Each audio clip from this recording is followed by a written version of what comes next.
देखिए, आपके सामने भी बहुत सारी रील्स इस तरह वाली आती होंगी कि पेशेंट जो व्यक्ति है वो ज़ोर लगाता है, जिम में जाके ज़ोर लगाता है, इतना सारा वज़न उठाता है और उसकी हड्डी टूट गई, उसकी कमर टूट गई, वो पीछे को गिर गया और नाक में से ब्लड आने लगा। इस तरह की जो रील्स हैं इंस्टाग्राम पे बहुत पड़ी हैं और यकीन मानिए वो फेक नहीं है, फर्ज़ी नहीं है, सब ओरिजिनल है। तो क्या होता है कि हमारा शरीर ऐसा बना हुआ है कि इसकी एक कैपेसिटी निर्धारित होती है। इसकी ना एक सीमा निर्धारित होती है कि आप इतना ज़ोर लगाएँगे तो आपकी बॉडी बैलेंस में रहेगी। इससे ज़्यादा आप ज़ोर लगाएँगे, ओवर ज़ोर लगाएँगे तो आपकी बॉडी के अंदर प्रॉब्लम हो सकती है। अब क्या-क्या प्रॉब्लम हो सकती है वो मैंने डिफाइन की हुई है। ऊपर से लेके नीचे तक मैं आपको बताऊँगा कि ज़ोर लगाने से क्या-क्या होता है, ज़्यादा ज़ोर लगाने से क्या होता है। ठीक है? क्योंकि कॉम्पिटिशन में हम देखते हैं ना कि जो कॉम्पिटिशन आपने ये वाले भी देखे होंगे जो लोग पंजा लड़ाते हैं, तो हाथ टूटने वाली वीडियो भी पड़ी हुई है। तो कि बोन फ्रैक्चर हो गया पंजा लड़ाते-लड़ाते। तो शरीर में सबसे पहली बात तो यही ज़रूरी वीडियो इसलिए है कि आपको जो ज़ोर है वो लिमिटेड लगाना है। जहाँ पे लगे कि हमारी पावर खत्म हो रही है या हम बहुत ज़्यादा ज़ोर लगा रहे हैं, वहाँ हट जाइए। ऐसा नहीं कि सामने वाले व्यक्ति को देख के उसकी कैपेसिटी अलग है, आपकी कैपेसिटी अलग है, तो उसके साथ कंपेयरिंग करके आप ज़ोर लगाने की कोशिश ना करें। अगर आप बहुत ज़्यादा वज़न उठा लेते हैं कहीं पे या बहुत ज़्यादा पेट का ज़ोर लगा देते हैं, तो आपको एक कॉमन प्रॉब्लम हो सकती है जिसको बोलते हैं हर्निया। अब ये हर्निया आपको अम्बिलिकल हर्निया भी हो सकता है, इंग्वाइनल भी हो सकता है, फीमोरल भी हो सकता है।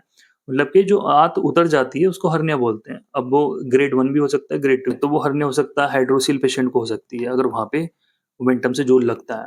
ठीक है? तो ये हो गया है पहला। सेकंड अगर आप पेट में ज़ोर लगाते हैं स्टूल करते समय, तो आपको पाइल्स की प्रॉब्लम हो सकती है, फिस्टुला की प्रॉब्लम हो सकती है, इवन आपको एनल फिशर हो सकते हैं। तो ज़ोर यहाँ भी नहीं लगाना है, ज़ोर आपको पेट पे भी नहीं लगाना है। जो व्यक्ति ज़्यादा ज़ोर लगाते हैं, उनको साँस फूल जाता है और ब्लड प्रेशर की समस्या हो जाती है, हाई बीपी हो जाता है। तो ज़ोर हमें वहाँ भी नहीं लगाना चाहिए।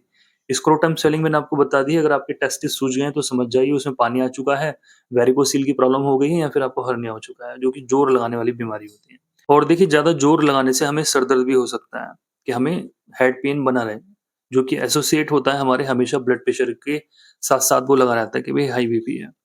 वेरिकोज़ वेन हो सकती है कि जो पैरों की नसें हैं, जो वेन्स हैं, वो फैल सकती हैं ज़्यादा ज़ोर लगने पे, ज़्यादा देर खड़े रहने से। लैट्रिन में ज़ोर लगाने से रेक्टम प्रोलैप्स वाली कंडीशन भी आती है कि जो गुदा द्वार है, वहाँ से सूजन बाहर आने लगी है, फिर हमें हाथ से अंदर करनी पड़ती है। ज़्यादा ज़ोर लगाने से जो मसल्स हैं, वो टियर हो सकती हैं कहीं की भी, जैसे मैंने आपको हाथ का एग्ज़ाम्पल दिया है, इसमें बोन टूट जाती है, ठीक है? बोन फ्रैक्चर आपको हो सकता है। बाकी यूट्राइन प्रोलैप्स महिलाओं के अंदर समस्या हो सकती है। ज़्यादा ज़ोर लगाने की वजह से यूट्राइन प्रोलैप्स की समस्या आनी शुरू हो जाती है। आप देखेंगे कि भई जो महिलाएँ नॉर्मल डिलीवरी करती हैं, बहुत ज़्यादा ज़ोर लगा देती हैं और उनको 2-3 बच्चे हो गए हैं, तो वहाँ पे ना जब वो बैठती हैं नीचे को, तो यूट्राइन प्रोलैप्स की प्रॉब्लम होनी शुरू हो जाती है। ये भी ग्रेड के ऊपर निर्धारित है। थोड़ी बहुत है तो दवाई से ठीक हो सकती है, अदरवाइज़ तो उसमें फिर रिंग ट्रीटमेंट चलता है कि उसमें छल्ला डाल दिया जाएगा। तो ज़ोर उतना ही लगाइए जितनी बॉडी की कैपेसिटी है, सबकी जो कैपेसिटी है वो अलग-अलग है। अगर आपको इस तरह वाली बीमारियों से बचना है और इस वीडियो को आप ज़रूर शेयर कीजिए जिससे लोगों को सही राइट इन्फॉर्मेशन प्रोवाइड हो सके कि भाई ज़ोर लगाने से ये सारी समस्याएँ भी होती हैं। आज का हम वीडियो खत्म करते हैं। नमस्कार, thank you so much. Bye bye.